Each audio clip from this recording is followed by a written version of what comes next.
안녕하세요. 반포뉴본 한의원 원장 한의학 박사 이문진입니다. 오늘은요, 사경증, 즉 근긴장 이상증의 치료에 대해서 알아보도록 하겠습니다. 근긴장 이상증 중에 일부가 이제 사경증인데, 근긴장 이상증을 영어로는 디스토니아라고 그러는데, 디스토니아의 어떤 정의는 네이버 백과사전에는 이제 전형적인 것은 신체의 뒤틀림, 척추의 변형을 수반하는 비대칭성의 자세라고 했고요. 특히 이제 목이 자연히 구부러지거나 돌아가거나 하는 사경, 즉 토티콜리오스라는데 디스토니아의 한 부분 증상을 말하는 것이다. 이렇게 돼 있고요. 그 다음에 이제 제가 임상을 오래 치료를 하면서 느낀 것을 언젠가 기사글로 올려본 적이 있었는데 그거를 좀 발췌를 해보면 사경증이란 본인의 의사와는 관계없이 불수의적으로 근육이 수축하여 비정상적인 운동과 자세를 초래한다. 그리고 사경증을 겪는 사람들은 머리나 신체가 본인의 의지와 상관없이 움직이고 내성마비 환자처럼 오인받을 수가 있기 때문에 그동안의 치료 경험을 통해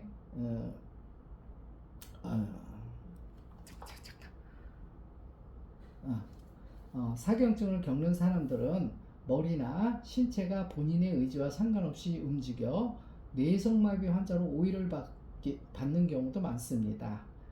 그런데 그동안 이제 치료 경험을 통해 사경증의 어떤 종류를 임상적으로 한 두 가지로 나누어 설명할 수 있습니다. 첫째는 사경증은 불수의적인 근육 운동의 중추인 단순한 대뇌 기저부의 신경핵 손상에 의한 것이 있고요. 또 하나는 두 번째는 고질적인 경추의 변형과 변이에 의한 대뇌 기저핵 부위의 기능 저하나 혹은 열두쌍 뇌신경 및 경추신경절 등 근육을 지배하는 말초신경의 이상으로 발생하기도 합니다. 그 다음에 이제 디스토니아 분류는 보통 네이버 백과사전에서 이런 식으로 하고 있거든요. 원인에 대한 분류가 있고 침범 부위에 따른 분류가 있는데 원인에 의한 분류는 원발성과 2차성이 있고 원발성이라는 것은 근긴장 이상증을 일으키는 어떤 다른 알려진 원인이 없는 경우이고요. 그 다음에 2차성의 경우는 다른 알려진 질병 등과 같은 어떤 뭐 뇌졸중이라든가 감염 등 2차적인 요인에 의해서 신경학적 질환이나 그 다음에 뉴로플라스틱 등의 약물 또는 뇌 손상 등으로 인해 근긴장 이상증이 동반되는 경우를 말합니다. 그리고 침범 부위에 따른 분류는 가장 이제 국소성이라는 게 있고 그 다음에 체절성이라는 게 있고 다소성이라는 게 있고 반신성이라는 게 있고 전신성이라는 게 있는데 이 또한 네이버 지식백과에 참고한 건데요. 국소성이라는 것은 이제 목이나 눈 주위처럼 신체의 어느 한 특정 부위에 국한되어 증상이 나타나는 것을 말하고요. 체절성이라는 것은 팔다리처럼 몇 개의 서로 연관된 근육군의 증상이 나타나는 것을 말하고요.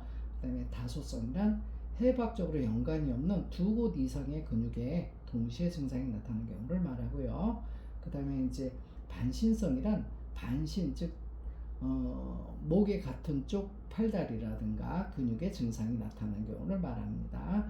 그 다음에 전신성이라는 것은 전신의 여러 근육에 동시에 증상이 나타나는 경우를 말합니다. 네, 다음에 근긴장 이상증의 어떤 원인 혹은 사경증의 원인인데 주로 근긴장 이상증이나 사경증은 불수의적 운동을 통제하는 기저핵이나 다른 뇌 부위의 기능 이상이나 손상에서 비롯되기도 하고요. 혹은 뇌 세포들이 서로 연결되는 신경회로들이 있는데 신경회로에 도움을 주는 신경 전달물,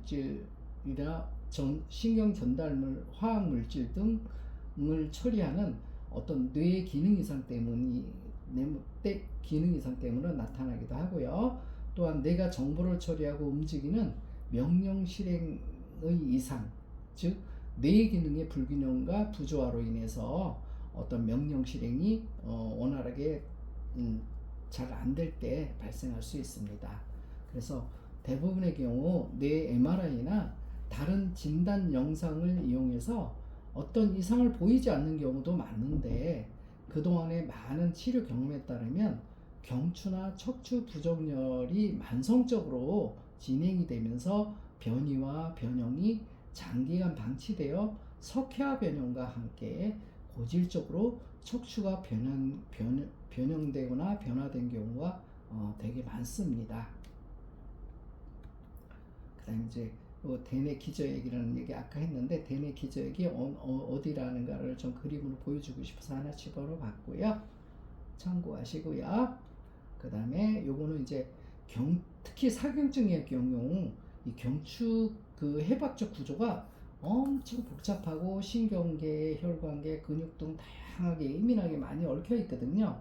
그러다 보니까 이 경추의 그 변이라든가 그 다음에 변형이라든가 석회화가 오래 고질적으로 틀어진 게 방치가 되면서 혈액순환이 잘 안 되게 되거나 신경 소통이 안 되게 되면 이 해박적인 신경이라든가 근육에 영양 이상도 오게 되고, 그 다음에 신경 전도에 에러도 생기면서 여러 가지 말초성 근긴장 이상증 혹은 사경증 같은 게 많이 오게 되는데, 그거를 그림으로 참고해 보시라고 놓아봤고요.